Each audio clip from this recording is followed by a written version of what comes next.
Okay, guys, how are you? I hope you're having a great day. I am actually going to share this out. Hashtag no makeup today because it's raining outside. But let's see if I can share this with other people.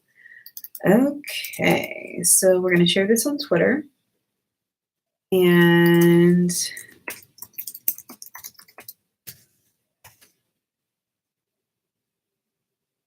okay, so we too.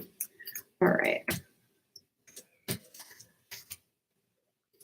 So I am going to share this with each group in our class. Here we go. Let's see. So group 3, you're good to go. Let's see, that's group 3. Group 2, you're good to go. Okay, let's see if it posted. Okay, group 2 is good to go. Group 3 is good to go. Group 1 is good to go. Group, okay, 2 already has it. 6, you're next. Posting. Group 7, I think is next. And let's refresh to see what we're missing, who we're missing. Okay, so that's 3, 1, 2, 3, 6, and let's go with 7. Okay, 7's good to go. Okay, I think that I invited everyone. I'm sorry if I missed your group, but we're going to go from here.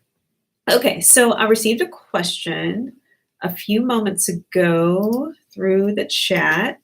And let's see, TweetDeck. I'm logging onto TweetDeck right now. In fact, I sent a video to you guys earlier today about TweetDeck. So we had a question about how in the world do you participate in a chat with, without following a hashtag. So I made a video for you guys about how to follow along through following a hashtag or saving a hashtag to your phone, and then also to use TweetDeck, which is amazing. So I have a question. This question is from Olya today, and she states, let's see, no, it wasn't from her, but understanding the press submit for the assignment final examination case study. Okay, so we have a wonderful thing called Blackboard, and it's great, but when you do not submit assignments on Blackboard, I cannot grade them. So because we're submitting everything on a Google document, that means that all of that information goes to Google, goes to Google. And so the only way that I can grade it on Blackboard is to actually go to Blackboard, and you have to press submit, even though you don't attach anything, but you just go in and press submit for all of those. And you basically give me permission to grade your assignment according to what you submitted on Google. I know it sounds super complicated, but basically, let me give an example. So even though, here's an example. Even though I am not requesting, let me see, I'm trying to think of like a concrete example. You know, in order to do something, you have to submit permission to do so, or you have to clear it. So that means that on Blackboard, in order for me to grade something, I have to have a submission. Clear and simple. Even though you're submitting it on Google and I see that and it's right there and I've been following it all semester, you have to actually press submit for me to grade it. That's it. Yeah, so super, super simple, super easy.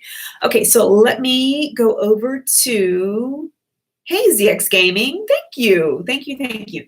So let me look at other questions. Okay, so social mobile tech, I am refreshing.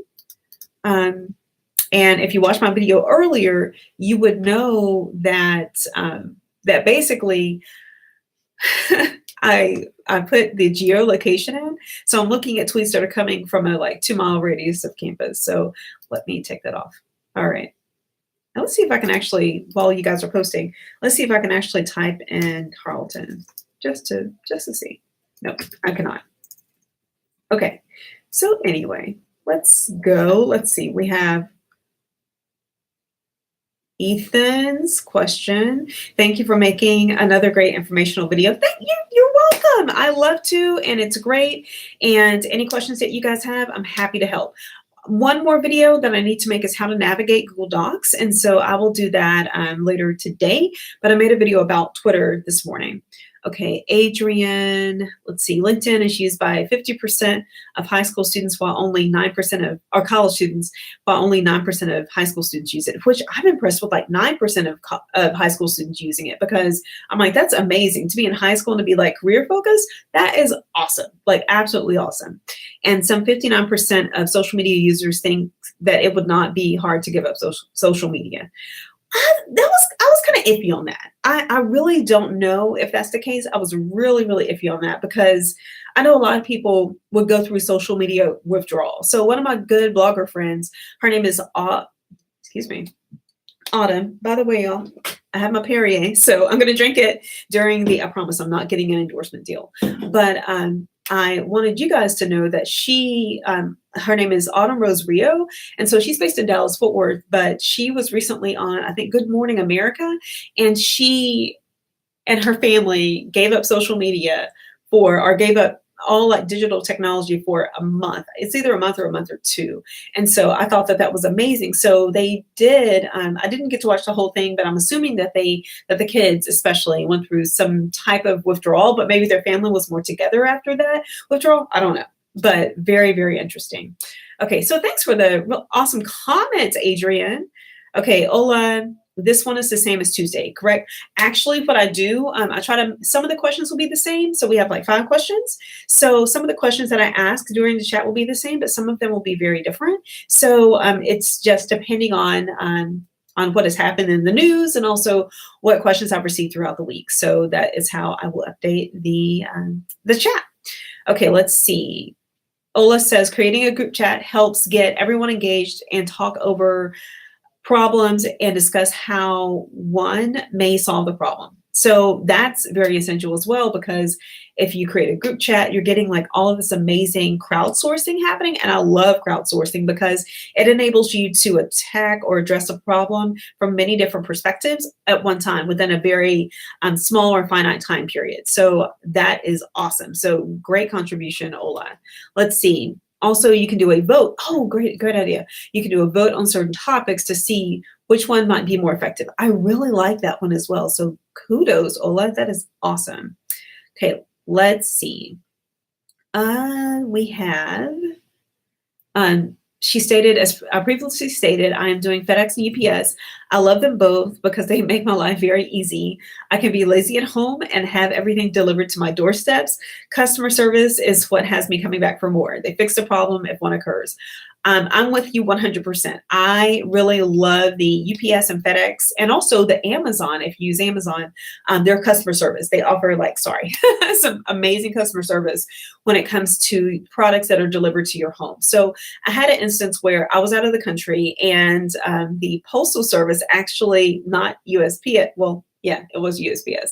They actually delivered my packages out in the open and I was not home for like 3 days. So I contacted Amazon, showed them a picture of, what was happening.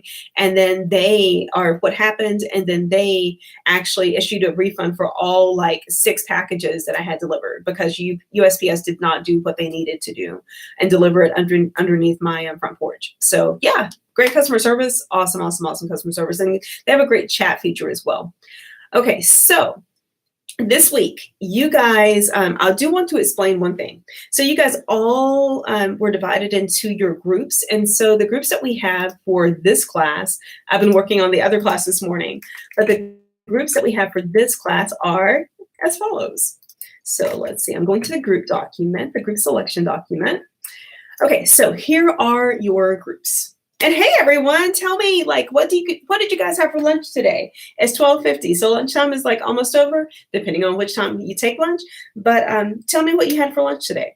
Okay, so it says Scholar Group 1 is UPS and FedEx. Scholar Group 2 is American Air and Delta. Scholar Group 3 is United Air and Southwest. And then Scholar Group 4 is McDonald's and Taco Bell. So what I did again is I looked at the Fortune 500 list and I looked at the different categories. And so these are basically the top businesses, corporations, etc., who have a social media presence for providing customer service. So it's amazing. And then group number 5 is Chase and Bank of America, and group number 6 is Wells Fargo and Ask Citibank. So and then let's see who else. Scholar Group 7 is Walmart, Help, and Ask Target.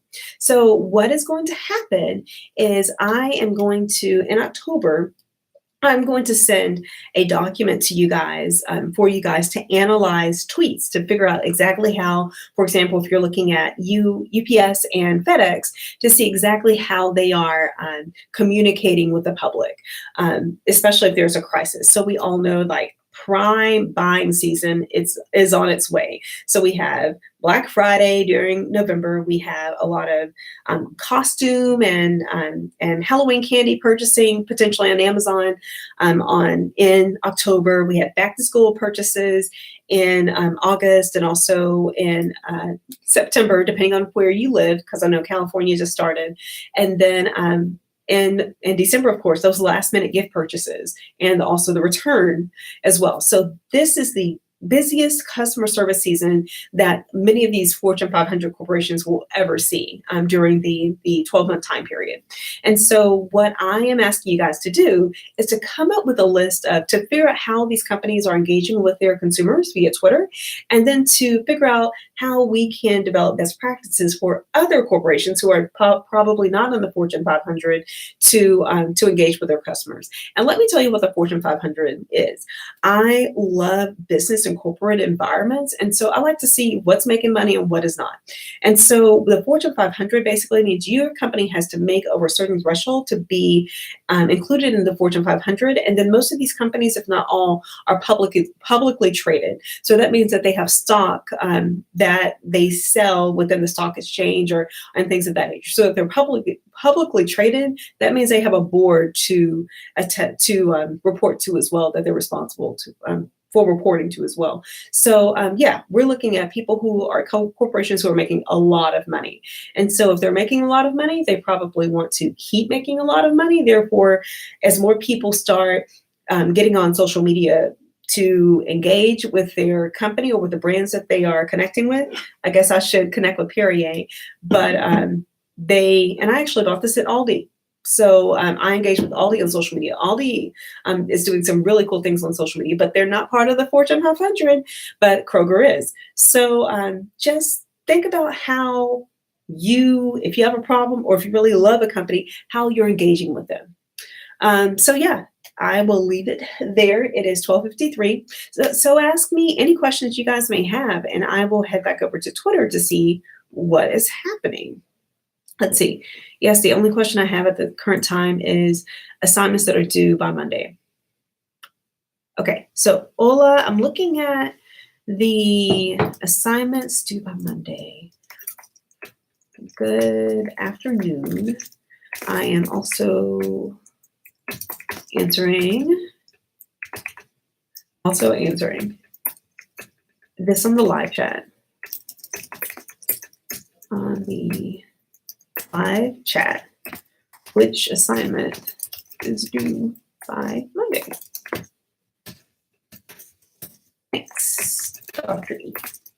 Okay, so I am tweeting this out to her. I put Dr. Ed. I'm not Dr. Ed. Okay, tweeting this out again. Social Global.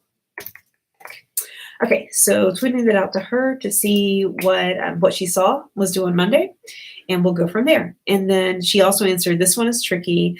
I can ask you to show me a lot. Haha, my main thing is how do you collect all of the data it takes to know what you're trying to sell will work? Okay, so let me tell you about another thing that I'm researching as well. So I research social media marketing and customer service, of course, but also sales funnels. So for example, if by the way, let me tell you guys something. So there is this amazing governmental agency called the Federal Trade Commission. So if you see the acronym FTC, that is the Federal Trade Commission. The Federal Trade Commission basically governs almost every piece of publicly traded or even privately traded or commerce within the United States and sometimes beyond.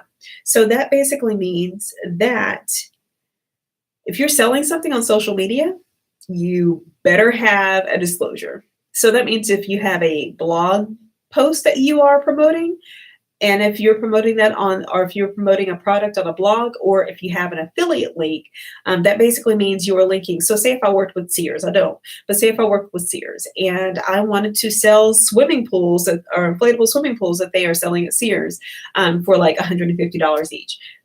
Okay, I'll take that back. They're probably not selling inflatable swimming pools, but like, regular swimming pools for like, we'll just say good ones for $75.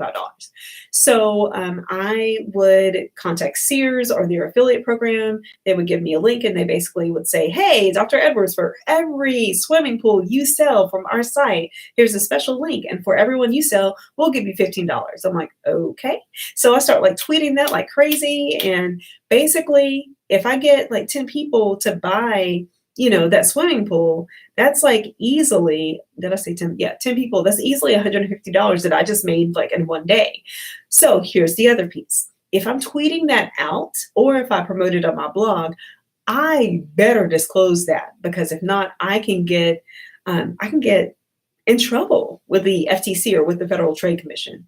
So within your links, if you're promoting a product, make sure that you are disclosing either by using hashtag ad or hashtag sponsored or whatever to disclose that you are making money based on this product. So whether it's your product that you're promoting or whether it's someone else's product or a corporation's product that you're promoting. Okay, so that's the one thing. And then if you want to see how effective your outreach strategy is, you want to make sure that you are tweeting that. Well, I'll take that back. It depends on what you're selling, because if you are selling things and you want to know that this customer did purchase this product because they saw it on Twitter, Facebook, LinkedIn, etc., you need to establish a coupon code that customer does have to enter in to state that they did purchase that product from, like, say if you have swim F. So swim F would be swim Facebook, or swim Facebook, or swim YouTube, or the special code that they have to enter in for like a 5%, 10% discount. Then they can enter that in, and they can and you can track that back to see how many people used each code to know which of those channels worked most effectively. Also, you'll have some people who just click your link and you want to know exactly how they got there, but maybe they didn't purchase, but you want to know how they got there. So you could have like separate links, and I would usually do this by Buffer, because I purchase my scheduling from Buffer every single year. And so I would look at Buffer and I would see if I tweeted this link you can tweet the same link from Facebook, Twitter, Instagram, Pinterest, etc. And you can see how they are getting to your site to purchase that product. Also, so that's the second thing. Also, Google Analytics is great. I use that with my blog and also with my website. So you want to know exactly how people were able to get to that website. So the easiest way to do that is through Google Analytics as well, because you can see so most of my summer traffic actually comes from Pinterest. So I have this pin that I pinned like 3 years ago, but it gets like so much engagement. And the thing is, on the landing page that they're getting to on my site, I don't even have anything for sale. It's more like information, but they are funneling, and it's called a sales funnel. So if you have that initial tweet that has a link, and then step 2 would be they go to your site, and then step 3 would be that they would enter that code or that coupon code. Then you can track that, but also a surefire way of seeing how they got to your site would be through that coupon code. So 2 ways: direct sales funnel or coupon code. A lot of people actually use newsletters to promote, like email newsletters every week to promote different products. The FTC does govern that as well, but not as much. You do have to have If you're doing an email newsletter, you do have to have a verification link as well to make sure that that the person enters their email address, and then they have to verify it on the back end to know that that someone else just didn't sign their email address up for your link. And so that is regulated by the FTC, or actually for that one, the Federal Communications Commission, FCC. Okay, let's see. Anything else? Anything else? I'm thinking. Okay. Okay. So let's see. I do photography and sell cars on the side. Social media is a great way to promote my business. Awesome. Very, very cool. So yeah, many things are happening right now. So just as a recap, I talked about, I answered your questions. I talked about sales funnels. If you have any questions about sales funnels, please let me know. Also, we talked about two acronyms, the FTC and the FCC. If you don't know what those are, just press rewind and listen to what I just said about those two entities, governmental entities.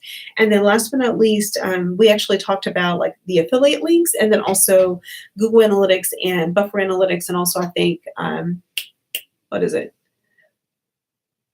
There's another like scheduling software that you can look at as well. But these are great ways to see exactly how the companies that you're working with, how if your communication is working or not working to sell products. Some people, I mean, it depends on what the goal is. Some people just want people to go to the website to look at content and read and digest and all that good stuff. Other people want to make money. And so those are people who are getting to a website and who are engaging with the content and purchasing.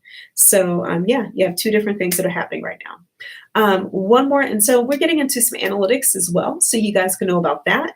And last but not least, I'll tell you guys about something that's amazing. It sounds like super simple, and it is super simple, but let me explain it.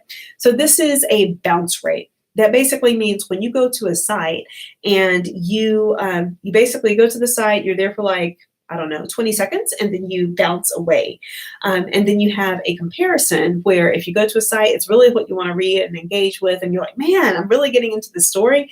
Then if you stay for a long time, so maybe like 20 minutes or 15 or even 10, then you navigate away from that site. Here's the difference. The site that has content that you really didn't want to read, you would have a very high bounce rate for that content if you are the web author, or that's your website. High bounce rate. If you go, you bounce off. High bounce rate. And then the other bounce rate is if you go to the site and then you stay there, it has a low bounce rate. So high bounce rate means content is irrelevant. Low bounce rate means content is very relevant. So I want you guys to know about that as well. All right. So that's it. And I will leave it open for a few moments just in case we have any more questions. The current time is 1:03. And that's it. But I'm glad you guys joined me today. And don't forget to share this video out if you have any questions, and just engage with me, and we'll go from there. Bye, guys.